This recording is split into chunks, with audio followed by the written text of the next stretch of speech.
నమస్కారం. జే డిజిటల్ న్యూస్కి స్వాగతం. కాకినాడ జిల్లా జగ్గంపేటలోని శ్రీరామచంద్ర ప్రైవేట్ ఆసుపత్రి బాగోతాన్ని జిల్లా కలెక్టర్ దృష్టికి తీసుకెళ్తానని బహుజన సమాజ పార్టీ జగ్గంపేట ఇన్ఛార్జి కాకినాడ జిల్లా అడ్వైజర్ జుత్తుక నాగేశ్వరరావు అన్నారు. గురువారం ఆయన జగ్గంపేటలో మీడియాతో మాట్లాడారు. నేను కాకినాడ జిల్లా బహుజన సమాజ్ పార్టీ అడ్వైజర్గా పనిచేస్తున్నాను.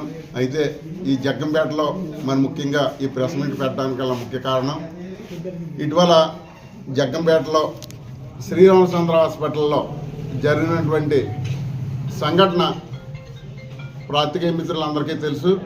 అలాగే ఈ జిల్లాలో ఉన్నటువంటి అందరికీ కూడా ఈ విషయం తెలుసు. ఎందుకంటే ఆ రోజు పి నాయకంపల్లి నుంచి ఒక పెద్ద ఆయన 60 సంవత్సరాల వయసు కలిగినటువంటి వెంకట్రావు అని ఆయన హాస్పిటల్లో జాయిన్ అవ్వడం, తర్వాత టెస్టులు చేయించుకుని రావడం అన్నీ బాగానే జరిగినాయి. అకస్మాత్తుగా ఒకరోజు మరి ఆ పెద్ద ఆయన చనిపోవడం జరిగింది. దానికి ఆ కుటుంబస్తులందరూ కూడా డాక్టర్ గారి నిర్లక్ష్యం అని ఖచ్చితంగా వాళ్ళు ఆరోపించడం, దానివలన జగ్గంపేటలో ఉన్నటువంటి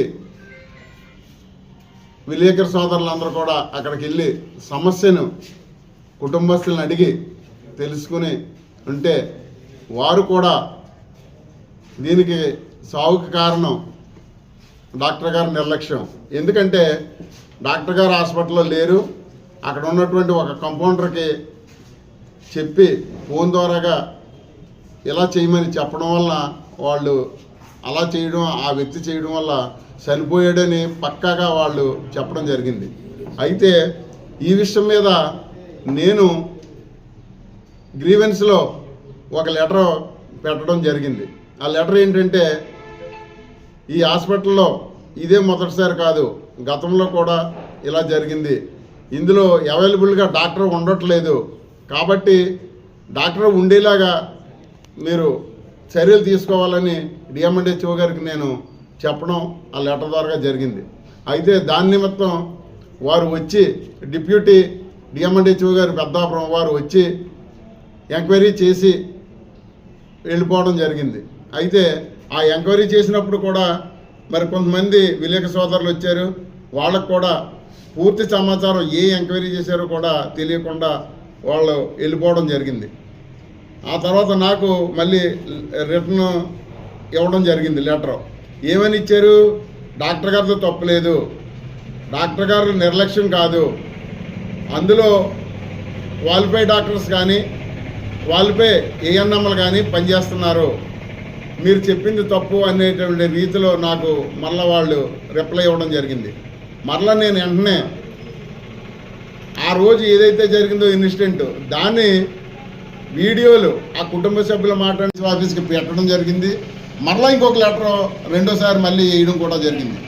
రెండోసారి వేసినప్పుడు కూడా మరలా డాక్టర్ గారు నాకు మళ్ళీ రెండోసారి రిప్లై ఏమి ఇచ్చారంటే, కుటుంబ సభ్యులే దీన్ని ఖచ్చితంగా డాక్టర్ గారితో తప్పు లేదన్నారు, ఆయన మా ఫ్యామిలీ డాక్టర్ గారు, కాబట్టి మా నాన్నగారు గుండెపోటుతో మరణించారు అని వాళ్ళ దగ్గర వారి దగ్గర వాగ్మూలం తీసుకుని దాన్ని మళ్ళీ ఒక వీడియో చేయించి ఇచ్చారంటే ఇది ఎంత కరెక్ట్? అసలు ఇందులో వాస్తవం ఉందా? ఇలాంటి ప్రైవేట్ హాస్పిటల్లో జనాలను చంపేసి జనాలకి సరైనటువంటి చికిత్స లేకుండా వైద్యం అందించకుండా చేస్తూ ఉంటే మరి ఈ మీడియా సోదరులు కానివ్వండి, లేదంటే మాలాంటి నాయకులు కానివ్వండి, మేమందరం కూడా ప్రజల కొరకు పోరాడే మనుషులం. మాకు కూడా మసిపూసి మారేడుగా చేస్తున్నాము అంటే తేటతల్లంగా అర్థమవుతుంది. ఎందుకంటే నాకు ముందు ఇచ్చిన లెటర్లో ఒక సమాధానం ఇచ్చారు, మరలా రెండోసారి నేను గ్రీవెన్స్లో పెట్టినప్పుడు రెండో సమాధానం ఏమని ఇచ్చారు? ఆ యొక్క కుటుంబస్తులే అన్నదమ్ములు ఇద్దరు కూడా మా నాన్న డాక్టర్ గారితో తప్పు లేదు, డాక్టర్ గారిది కరెక్టు, డాక్టర్ గారు అక్కడ కరెక్ట్గా ఉంటున్నారు, అక్కడ క్వాలిఫైడ్ డాక్టర్లు ఉన్నారు అని చెప్పడం, వారి ద్వారా లెటర్ మళ్ళీ నాకు గ్రీవెన్స్లో నాకు పంపించడం జరిగింది. దీనిపై ఈరోజు నేను ఈ ప్రెస్ మీడియాతో మాట్లాడటం జరుగుతుంది. ఇది నేను ఈ సందర్భంగా తెలియజేసేది ఏంటంటే, ఈ జగ్గంపేటలో ప్రైవేట్ హాస్పిటల్లో వైద్యం ఎందుకు వెళ్తారంటే ఇమీడియట్గా తగ్గుతుందని వెళ్తాం. కానీ వీళ్ళు వసూలు చేసేది కూడా ఎక్కువగా వసూలు చేస్తున్నారు, మనుషుల్ని కూడా చంపేస్తున్నారు. మీకు ఉదాహరణ చెప్పనా, మన జగ్గంపేటలో 3 హాస్పిటల్లో ఎంతోమంది చనిపోయారు.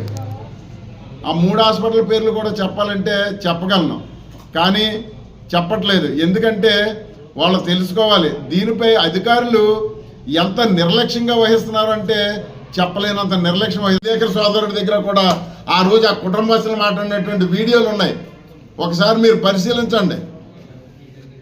ఈ సందర్భంగా నేను తెలియజేసే ఏంటంటే, ఇటువంటి సంఘటనలు జరిగినప్పుడు పూర్తిగా మంచి హృదయంతో ఎంక్వైరీలు చేసి తప్పుని తప్పుగా ఒప్పించినప్పుడే అటువంటి డాక్టర్లకి సరైనటువంటి బుద్ధి వస్తుంది.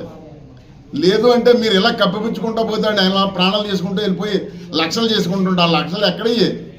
ఆ లక్షలు ఎక్కడి నుంచి తెచ్చేస్తున్నారు? జనాల దగ్గర 10 రూపాయలకి చేయవలసింది 20 రూపాయలు, 20 రూపాయలు చేయవలసింది 50 రూపాయలు. ఇటువంటి పరిస్థితుల్లో మరి అధికారులే, జిల్లా అధికారులు అయ్యుండి కూడా తప్పుడు సమాచారం ఇచ్చారంటే ఇది చాలా దారుణమైనటువంటి విషయం. ఈ విషయాన్ని నేను ఎక్కడితో వదలను. దీన్ని కలెక్టర్ గారి దృష్టి కంపల్సరీగా నేను తీసుకెళ్ళి నా దగ్గర ఉన్న ప్రతి ప్రూఫ్ కూడా నేను కలెక్టర్ గారి దృష్టిలో పెడతానని ఈ సందర్భంగా తెలియజేస్తున్నాను. ఈ సందర్భంగా ప్రజలందరికీ కూడా తెలియజేసేది అంటే, మీరు ఈ ప్రైవేట్ హాస్పిటల్కి వెళ్ళే ముందు ఏ హాస్పిటల్లో చక్కటి వైద్యం చేస్తున్నారో, ఎక్కడ క్వాలిఫైడ్ డాక్టర్స్ ఉన్నారో, ఎక్కడ ట్రైనింగ్ ఏఎన్ఎంలు పనిచేస్తున్నారో తెలుసుకుని వెళ్ళాలని ప్రజలందరికీ కూడా బహుజన సమాజ్ పార్టీ తరఫున నేను విన్నవించుకుంటూ సెలవు తీసుకుంటున్నాను. జై భారత్.